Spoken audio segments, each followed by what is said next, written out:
Allow me to take you back to a simpler era. The time is Christmas Day 1997. A 3-year-old gray supernova has opened his adorable giant head eyes and ran over to the Christmas tree. His 2 older brothers lead the way. They open the big box that screams, and we all praise the heavens as we have been graced by one of the greatest consoles ever created, the PlayStation. Adorable, little, stupid gray supernova is ecstatic to enjoy his new game based on one of his favorite new movies, Small Soldiers, which was not meant for kids.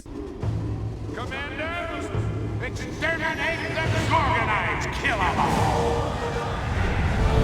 Thus came the end to every freedom known to Gorgonites. But damn it, did he love it. Why can't I feel my everything?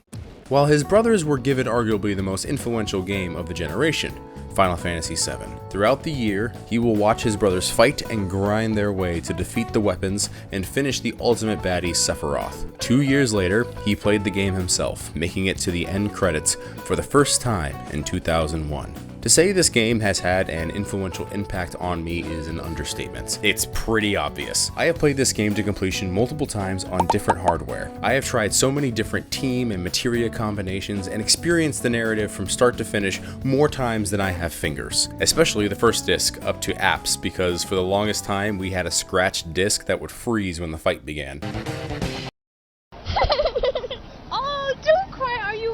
All this to say, I have been looking forward to going over the story of OG FF7. And if you like hearing the sound of my voice and enjoy the content I make, please consider subscribing. It's completely free and helps me a ton. I now welcome you to where it all began.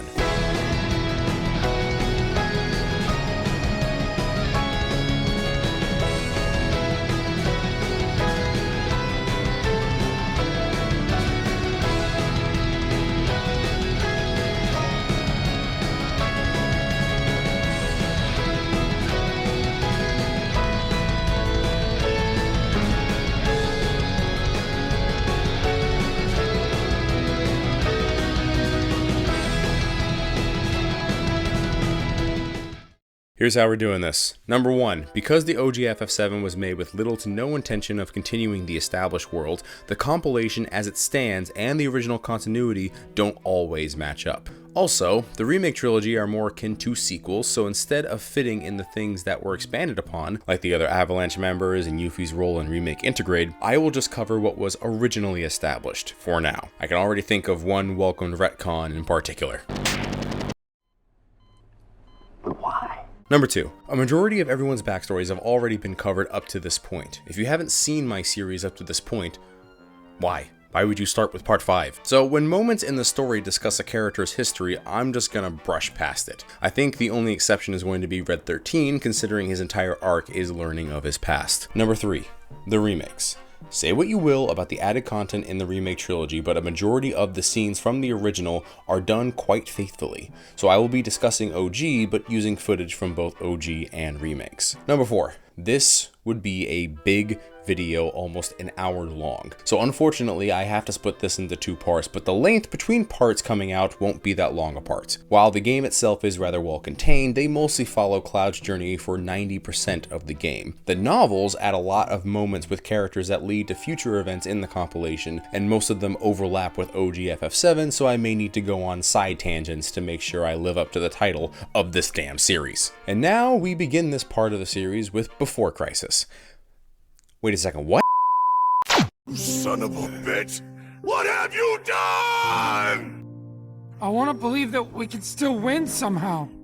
But something in my gut tells me we're due for a reckoning. Just this feeling. Know what I mean? Our future is in your hands.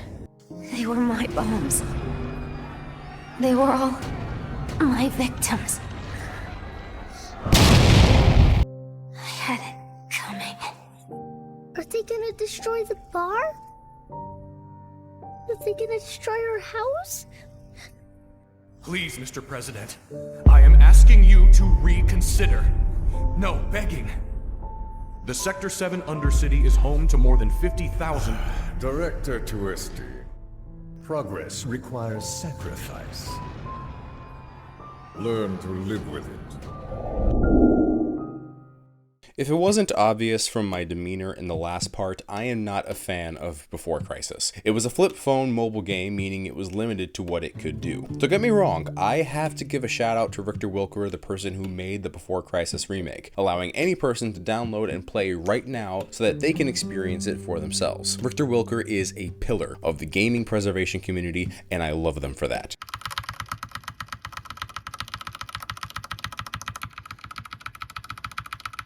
But it's still not that good. Particularly the story, which Richter Wilker had nothing to do with. While some stuff is really cool in the beginning of the story, it just kept dragging the more it progressed. Much like my explanation of it, especially with Zirconiade. Meaning, I wanted to get past it as fast as possible. So much so, I missed a key story element that is actually very important for the rest of the compilation. And it's Veld. After stopping Zirconiade and killing Fujito, the Turks are left with Elf, officially going by Felicia now, and Veld, having saved him from public execution. The problem is, the president now wants all the Turks dead. In a show of loyalty, Sung shoots Veld, proclaiming him dead. If I were to put it simply, when you're a Turk all the way from your first dirty job to your last dying day.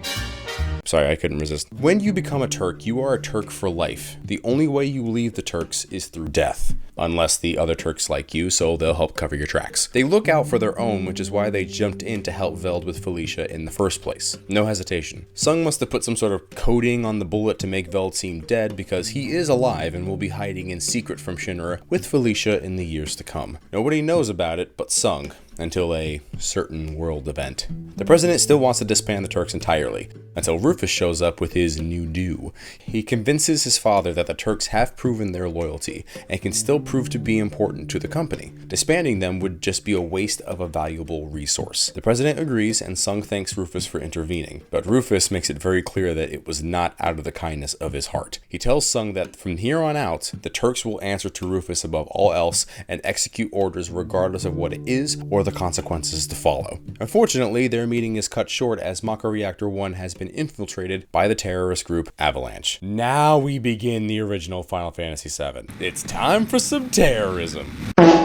Cloud has joined Avalanche to help destroy Mako Reactor 1 at Tifa's recommendation and Barrett's wallet. It's important to note the relationship forming between Barrett and Cloud. These two are great foils. Barrett has always been a loud brute force of a man ever since he left Corel, and because of his size and bombastic nature, his movements mirror that, making it all so large and over-exaggerated due to his size. Compare that to Cloud, who despite having claimed himself as Zack 2.0, is very much a mishmash of himself, Zack, and Sephiroth. He plays calm and collected like Sephiroth. He's dismissive and uncaring, much like how he was as a kid in Nibelheim after the bridge incident, and retains some of Zack's mannerisms like his shrug, enjoyment and excellence at squats, and his handling of the Buster Sword.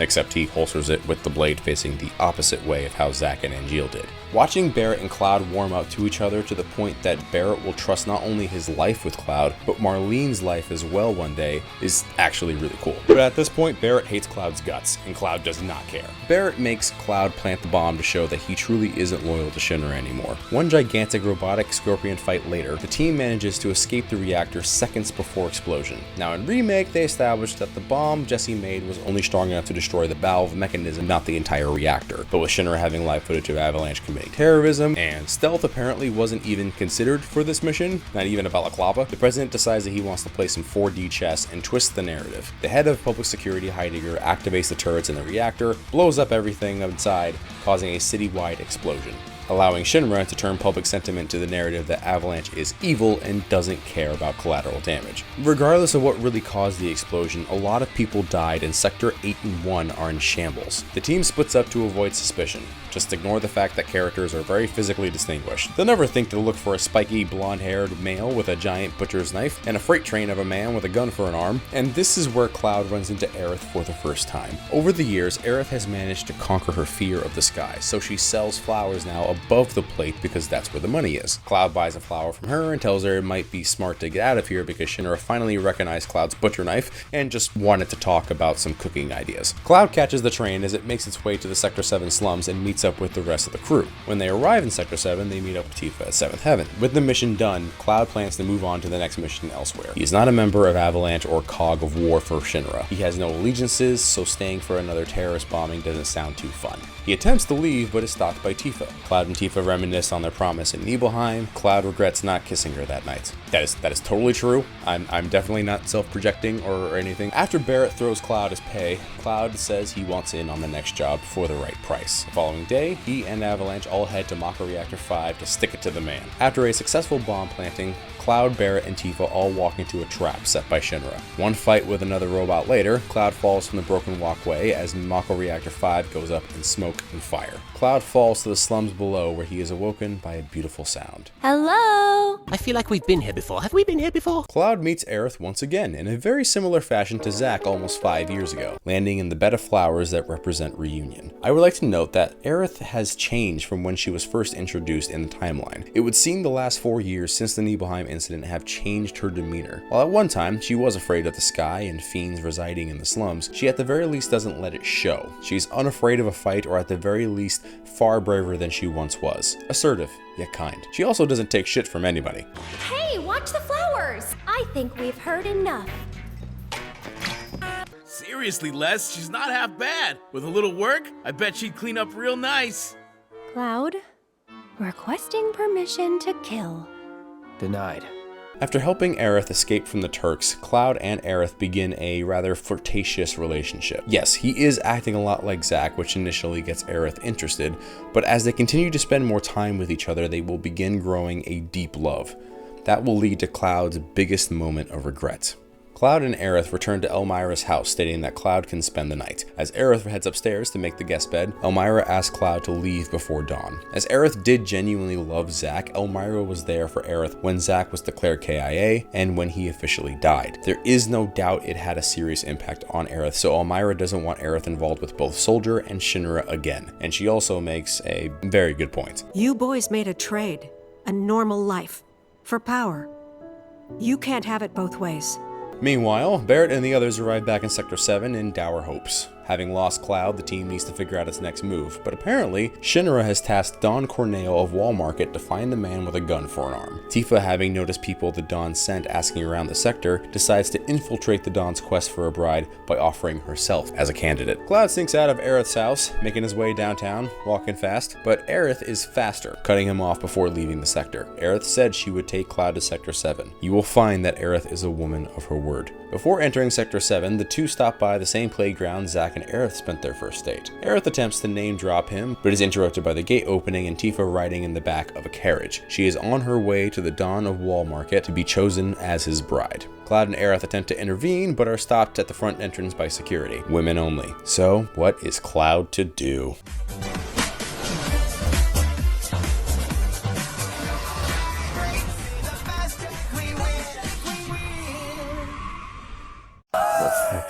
Yes, Queen. One successful drag show later, Cloud is chosen as the Dawn's bride for the night. After some threatening of the Dawn's genitals, Corneo reveals that Shinra is going to destroy the Sector 7 support structure, which will drop the city plate above onto the slums below, where Avalanche resides. And to this day, 20 years later, I still don't know why this extreme was taken. To completely innocent people that live on the plate? Fuck it! Cloud, Tifa, and Aerith make it to the support structure. Avalanche attempts to keep Shinra from destroying the pillar, but are outgunned and outmaneuvered. Tifa asks Aerith to take Marlene to Sector 7, which she does, but is captured by the Turks in the process. Meanwhile, Cloud and Tifa watch Wedge plummet to his death and experience Biggs and Jesse dying in their arms. After rendezvousing with Barrett at the top, the Turks manage to make it to the pillar console and detach the support structure, causing Sector 7 to begin to fall to the slums below. Cloud and the gang manage to escape, but many other people are not as lucky. Hundreds, potentially thousands of innocent people perish, two of which are the parents of a boy named Denzel. See, this kid is a bit of a driving force for Cloud later in his life. Denzel's story begins at the fall of Sector 7. Denzel's parents are Shinra employees. His father was informed of the plan to drop the plate and his family was to relocate to Sector 5. Denzel's mother ran off to warn as many people as possible, so Denzel's father leaves Denzel with his co-worker Arkham to find his mother. And we know how that turned out. Arkham leaves Denzel at their new place, but with his parents most definitely dead, he's alone, and this house is empty without them. After wandering the neighborhood and throwing a Shinra toy airship, it lands through a woman's window. This woman is named Ruby, and is the mother of a rather important Shinra employee. Seeing that Denzel is alone and without a parental figure, she takes her in and treats him like a son. They will live together for the next couple months in peace. So back to Cloud and the others. They make a quick stop in... What? What do you mean I'm not done with the novel? So I need to take a quick moment to discuss the other novel, The Kids Are Alright, a Turk story. This book follows the other illegitimate son of President Shinra, Evan Townsend. For visual reference, he looks nearly identical to Rufus Shinra, but far less cooler. It's a real Tale of Two Cities kind of thing. Evan's mom was the assistant to President Shinra until she got pregnant with his child. She was given some hush money and was moved to Sector 6, the unfinished plate. It's incredibly cheap, but is better than the slums below. Usually people move here from the slums first before moving to other places on the plate. 2 nights before Sector 7 platefall, Evan was asked to sit down for dinner with his mom and her new boyfriend, Nick Foley. Nick states that he is taking him and his mother away from Midgar in 2 days. Evan doesn't take it well and runs out of the house. He remained away for 2 days and was in Sector 7 going into Sector 8. He managed to get out just in time before the collapse, but spent a couple days having to walk all the way around Midgar to get back to Sector 6. By the time he arrives, his mother and Nick are gone. But he remains to live there in the hopes that his mother will come back for him. Let's hope she brings the milk. No one will listen to us. There's no point in even trying. It was us. We did this. No. You can't think like that. Whatever came before it was Shinra that pulled the trigger today. Hold on to this anger, okay? All we can do is keep moving forward, keep following this path we chose, wherever, so we can say we did all we could. Sephiroth, what do you want? What I want, Cloud, is to sail the darkness of the cosmos with this planet as my vessel. Just as my mother did long ago. Sephiroth was in Midgar. Whatever happened, he's alive. There's no greater threat to the planet than him. Back in the Sector 5 slums, Cloud, Barret, and Tifa are alive. After a quick stop to check on Marlene at Elmira's house and getting some of Aerith's backstory, the gang decides to climb to the top plate, infiltrate Shinra HQ, and rescue Aerith. They arrive, a lot of shenanigans ensue. This sucks! I want to go back! And they make it to Hojo's lab where they find Nanaki, or Red 13, imprisoned, and Jenova herself. She has been here for a little while, and already Hojo's experiment and previous soldier operatives have already begun arriving in Midgar. I'll touch back on this soon. Speaking of touching, Hojo has begun a new experiment of breeding Nanaki and Aerith because they are both endangered species. I wish I was joking, but I am not. This is, in fact, in the original Final Fantasy VII. Because this is my fetish! The gang stops this bestiality party and free them both, but are captured by the Turks. For crimes against the people, Avalanche are sentenced to public execution tomorrow morning. The gang is imprisoned and try to go to sleep. The following morning, Cloud's cell is opened. He gets the rest of the crew out, and while navigating through Hojo's lab, it seems that Jenova is nowhere to be seen. Screw it, I'm just gonna spoil this now. In the book, On the Way to a Smile, there are a few chapters called Lifestream Black. It never addresses the man by name, but it obviously follows Sephiroth. In the first chapter of it, it talks about the 2 defeats Sephiroth suffers at Cloud's hand, in the Mount Nebo reactor and in the Northern Crater at the end of the game. The man knew that if one could hold on to some core of their spirit, then one could remain a separate entity, independent from the planet's system. Cloud. The man decided to make Cloud that core, and he wanted to let Cloud know of that. I'm still thinking of you, and I'll show the proof of that as well. Sephiroth died in the Nebo reactor, but his will and obsession with Cloud was so strong, he managed to retain his body and become crystallized. Sephiroth now resides where Jenova first crash landed on Gaia, the Northern Crater. I bring this up because instead of Jenova having everyone injected with her cells come to her in Shinra building, Jenova began moving herself, leading them all to the Northern Crater, because Sephiroth is willing her to. Jenova's limbs have the ability to transform, with each limb becoming stronger than the last when she is encountered throughout the game. It will all lead to the Northern Crater. As the gang arrives to capture President Shinra, Sephiroth beats them to it. Palmer, the head of the Space Division, saw Sephiroth kill the president, but it was actually Genova taking on Sephiroth's form because, again, Sephiroth is still in the Northern Crater. Okay, good, okay. Rufus Shinra arrives to take his place as the new president of Shinra Incorporated. Long story short, Cloud and Rufus fight, but Rufus gets away. The gang escapes the Shinra building in spectacular fashion via high-speed police chase, and with Sephiroth still alive, the gang decides to leave Midgar and stop him. The gang first arrive in Calm, where Cloud recounts the Nibelheim flashback from the perspective of things that he totally did as a first-class soldier. The biggest hole in Cloud's recollection of the plot and his head is what happened after he encountered Sephiroth. The gang leaves and grabs some oversized chickens to cross the marsh where an oversized snake resides. Upon arrival at the entrance of the Mithril Caves, Sephiroth shows his love of impaling as we see another oversized snake shish kebabbed on a dramatic tree. Did Sephiroth do this? No shit! In the Mithril Mines, the gang run into the Turks, where Elena is introduced as a new member and Rude's temporary partner as Reno still needs to recover. It's established in Before Crisis that Elena is the Turk shotgun's sister. Wanting to be different from her sister, Elena takes up martial arts instead of sticking to firearms. After seeing the coordination from the Turks in saving Veld, she decides to join the Turks, no longer holding resentment for her sister, bringing us to now. After a bit with the Turks basically stating, "Stay out of our way and we'll stay out of yours," the gang begin making their way to Junon Harbor, but not before meeting Yuffie Kisaragi in the nearby forest. After some specific dialogue choices, Yuffie agrees to join, but she is a gold digger in the making because all she wants are them big gems. So while yes, there is a boss fight, a CPR game, and a dolphin upon arrival in Junon, I want to focus on the interaction with Tifa and Cloud. Throughout the adventure, Cloud's real self is trying to break through all the amnesia. The only person that could set the record straight is Tifa. The problem is, Cloud's psyche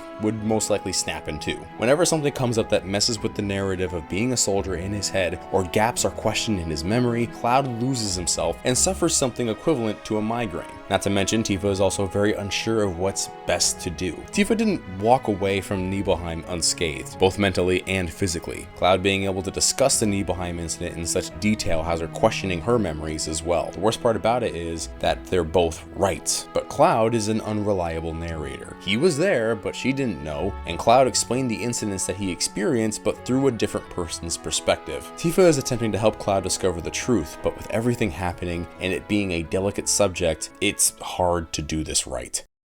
It's true that the pain and the anger we carry can make us stronger, but at what cost? What toll does it take? There's a whole lot of blood on my hands, too.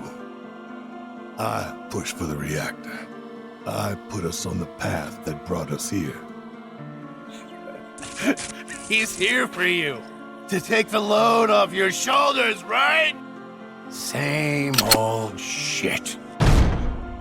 Whenever I think about my mom, my chest swells with so much pride, I feel like it'll burst. But when it comes to my dad, I just... You still haven't forgiven him. Why would I? You're a soldier, aren't you? You wouldn't happen to know our son, would you? Zack. Zack Fair. We're friends, right? Zack? They rebuilt the whole village. So, who do you think rebuilt it? Shinra. I don't know what you're up to, but I want absolutely no part of it. Is this how you want your story to end? I'm so sorry.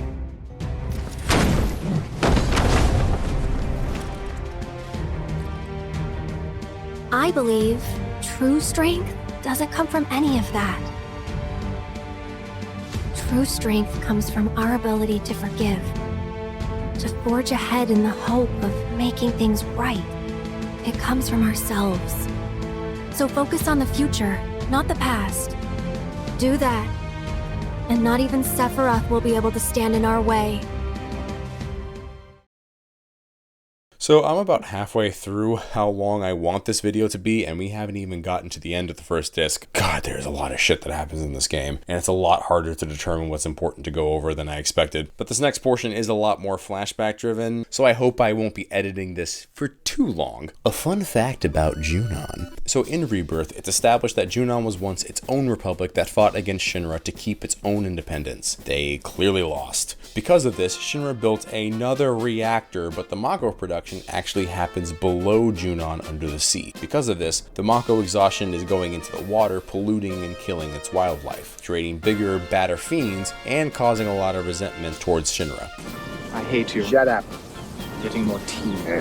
Rufus is having his inauguration ceremony in Upper Junon. After a 2-button press dolphin minigame, Cloud and the gang manage to infiltrate Junon undetected, posing as Shinra troopers and a very handsome sailor. They catch a ride to Costa del Sol, another nation Shinra took and turned into a tourist attraction. Rufus intended on pursuing Sephiroth as he was apparently headed for the West Continent, but all of Shinra's airships are not ready for travel, so they decide to take a ship and travel by sea. Because a helicopter isn't an option, on the ship Sephiroth has been spotted. But after a boss fight, it's actually just another Genova limb. The team safely arrive in Costa del Sol, and Cloud partakes in some animal abuse. What a dick. The team continued west, crossing the mountains to Mount Corel. There, the villagers mess with Barrett, claiming how much nerve he has to show back up after all that's happened. One flashback later, the team arrives in Final Fantasy VII Disney World, the Gold Saucer. Barrett, being in a rightfully pissy mood, leaves because he can't stand that everyone wants to enjoy an interactive obelisk of Shinra greed and colonialism, but he is also very shaken from returning to Corel. A huge guilt still weighs heavy on him. On the search for him, Cloud meets Cait Sith. Something I want to point out is that some new party members that join throughout the game have materia that highlight certain traits and specialties to their personas and stats. Cloud starts with lightning and ice, potentially hinting that he's a fast and destructive force with a cold personality or cool persona. Tifa and Barrett start with no materia, considering they don't have any materia training. Don't forget that one's mind has to be strong and attuned to the materia to call forth magic. Not everyone can just utilize it, so they have Cloud teach them. Aerith also has no materia equipped despite knowing how to use it, but most likely felt like she never had a need for it. Red 13 comes equipped with fire paired with awe and sense. Very fitting considering his fire tail and animal senses. Yuffie has throw because she throws her shuriken. And Cait Sith has manipulate, symbolizing his manipulation of the party that he is on their side, despite being a spy for the Turks under Rufus's orders. Cait Sith reads Cloud's fortunes, and while some fortunes are questionable, one fortune stands out in particular. What you pursue will be yours, but you will lose something dear. And we're just going to leave that for now. In a search to find the rest of the party, Cloud, Cait Sith, and in this footage, Tifa, end up in the battle square where someone with a gun for an arm decided to test his aim on innocent people. Everyone immediately assumes it's Barrett. The team gets accused and are sent to Corel prison below Gold Saucer. The team all meet up to hear about Barrett and Dyne, where the term no body no kill comes into effect. That day Dyne supposedly died, Barrett lost an arm, and Dyne lost his. Both of them had the same idea and got a similar operation to have guns embedded on their arms. The team goes searching for Dyne, and Barrett faces him alone. Dyne has lost his mind, having believed that his wife Eleanor and Marlene are dead. Barrett tells Dyne that Marlene is alive and they can go see her together. But Dyne has Fajito's mindset of killing everyone and everything in order to return them to the planet, Marlene included. That way they can all be together. Barrett now sees that Dyne can't be saved and needs to be put down. Upon his defeat, Dyne leaves behind a pendant that was Eleanor's and wants Barrett to give it to Marlene. Dyne knows that with so much blood on his hands, he could never hold his daughter in his arms. So he dives off the cliff into the ravine below. This time he actually does die. It's revealed in On the Way to a Smile, so we will touch back on that later. Barrett is then left to reflect on his own actions. In his pursuit of destroying Shinra, the bombing of Reactor 1 was huge. Whether or not the bombing was Avalanche's fault or Shinra's, Barrett will never know, so he'll carry that weight. Not to mention, he blames himself for the death of Jesse, Biggs, and Wedge. He was their leader. Their deaths were because of his decisions, or at least that's how he sees the situation. Regardless, Barrett will continue to live on, to make their deaths worth something, to give Marlene a prosperous life in a stable world. After winning a chocobo race to earn freedom from Corel prison, the team make their way to Cosmo Canyon. They make a quick stop in Gongaga and meet Zack's parents. Aerith and Tifa are left conflicted considering that both have some history with him, and Cloud being here makes things very complicated. Aerith is falling in love with Cloud, which makes her feel guilty about Zack, and Tifa knows that Zack was the one in Nibelheim and can't talk to Cloud about it because he's a fragile little snowflake. The team later arrive in Cosmo Canyon, Red 13's home and the founding land of planetology. Red 13 reveals his real name is Nanaki, as Red 13 was a name for the team to call him because he had no intention of being attached to his fellow members. In Cosmo Canyon, Nanaki's tribe is in charge of protecting the valley. But many years ago, there was a fight with the tribe known as the Gi in 1959. Yes, Nanaki is 48 years old, but his race ages differently than humans and lasts far longer.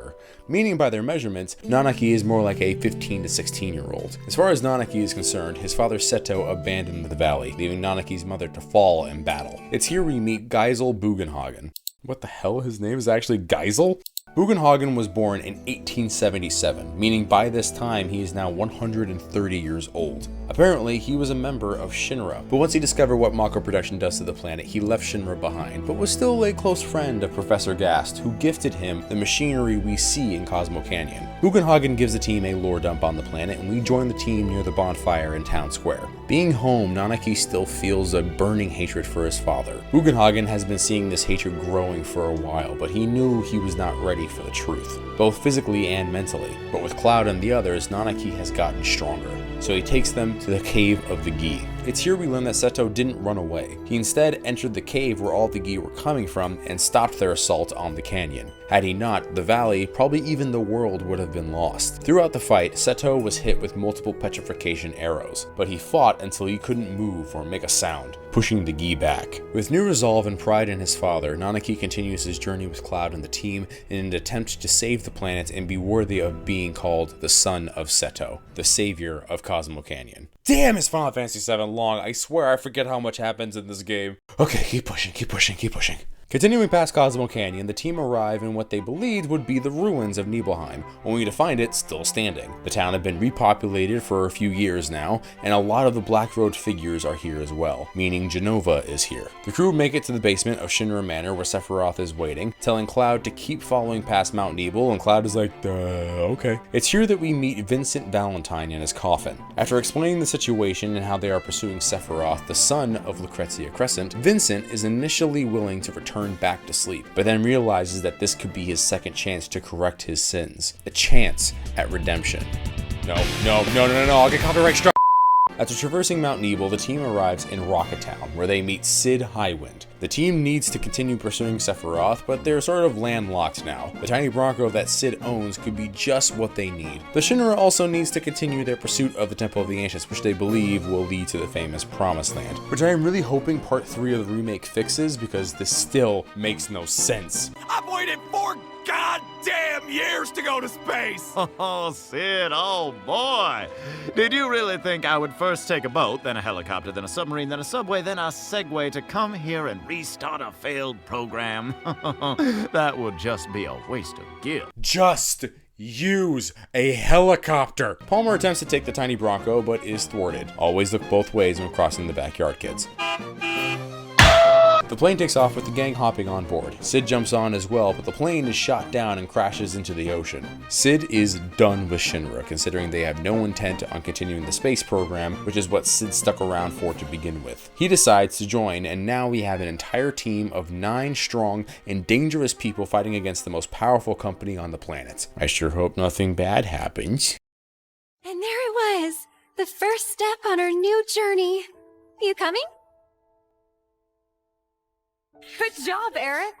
It was nothing compared to you. I'm here if you want to talk. Aerith, you saved my Marlene. Now, it's time I return the favor. Can't go letting our girl wear herself out. It's not fair. You have to keep Aerith safe. I mean it, Cloud. I don't remember what's supposed to happen, but I do know she's in danger. You'll need a way home. So when you're ready, I'll be here. If I bought my clothes, they'd be sobbing in the streets at the saucer. This beautiful body's but one of many. Welcome back. Alright, knock it off, you! The grand metropolis, where the ancients once gathered to pray, thought lost to time. Sorrow. anger, regret, guilt. Nothing but empty words to you. For you are but a puppet. My puppet. Whatever happens, don't blame yourself. I think I want to be forgiven. More than anything. I never blamed you. Not once. You came for me. That's all that matters. The team arrives in the Wutai region, where Eupholie uses a scuffle with Shinra to steal everybody's materia. She escapes to her hometown and uses her skills and knowledge of the town to elude the party. During the chase, the team finds that the Turks are here as well. Reno, Rude, and Elena, which is why Shinra troops were there in the first place. They are here because Don Corneo has escaped Shinra's clutches for too long. Eupholie eventually gets kidnapped by Corneo, who also manages to kidnap Elena. Cloud and the Turks decide to work together to get them back. They do, and Don Corneo receives some serious injuries after falling God knows how many stories from the Dachau mountains of Wutai to the base ground below. Eupholie gives the materia back and everything goes back to normal, as if this entire section was optional. Oh, it was? So the Temple of the Ancients is the next spot on the to-do list. It can only be opened with the keystone which Dio, the owner of Gold Saucer, possesses. After a Battle Square segment, which I totally won first try, Cloud receives the keystone, but the gondola to exit the saucer is closed, forcing the team to stay the night in Gold Saucer. It is at this point where Cloud can potentially go on a date with Tifa, Aerith, Eupholie, or Barrett. Tifa attempts to explain either her feelings or figure out the main issue with Cloud, but can barely bring herself to speak. Aerith talks about the similarities between Zack and Cloud, yet she sees moments where Cloud's real nature comes out. Aerith wants to find and meet the real Cloud, but unfortunately will never. Eupholie is just awkward and gives Cloud a kiss on the cheek, leading to a funny interaction. Say something! Something.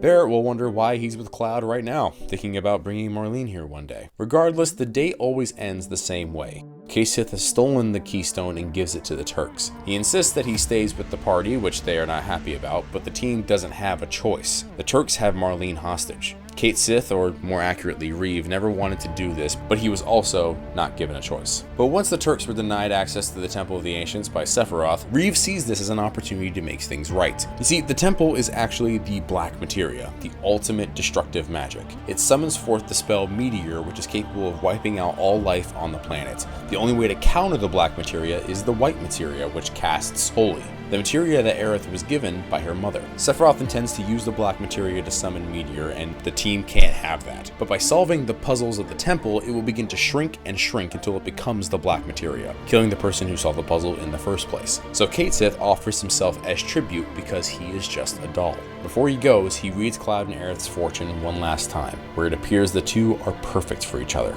He says his farewells and contemplates that although another Kate Sith will come and take his place, he is still his own person. Thanks to this Kate Sith, Cloud collects the black materia, and then is immediately controlled by Sephiroth and gives it to him, and then proceeds to beat the shit out of Aerith, like damn. Luckily someone knocks Cloud out for spousal abuse. Cloud wakes up in Gongaga and is scared of his inability to control himself, but Aerith has gone to the forgotten capital of the Ancients alone. If Sephiroth is in possession of the black materia, Holy needs to be cast immediately, so Aerith needs a place with a lot of spirit energy to summon it. The crew arrive in the capital to find her praying, and well, we all know what happens here.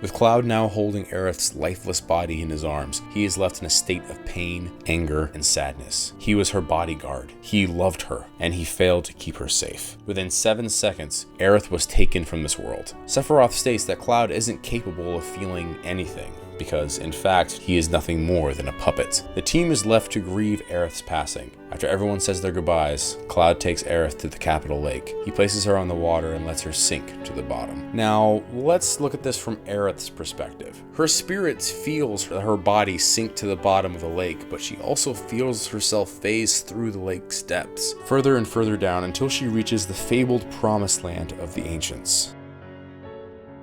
The life stream. Hey everybody. Did you know I have a Twitch? I'm attempting to stream Thursdays where it will be a trekking through the backlog day, starting today, May 16th at 5 p.m, where I play games that have been on my backlog for years. First on the list is Beyond Good and Evil, to remember the good days of Xbox instead of... I'm currently playing Final Fantasy VII Rebirth on hard mode every Saturday at 5 p.m. Sunday is a variety day where I either play more of the previous games that I've played this week, or multiplayer games with my closest friends and viewers like you, where shenanigans like this happens. I like having the red shell like behind me because it's like flashing a gun to where it's like, go ahead. Nope. That's fucking dope. Let's go. Let's go. Let's go! Mario Kart bullshit wins again! Oh, this is cool that it's gonna hit me in 3rd place. That's so awesome. Well, that's enough self-promotion. Thank you so much for watching. Hope you enjoyed the video, and be sure to tune in for part 6 in just a couple of weeks.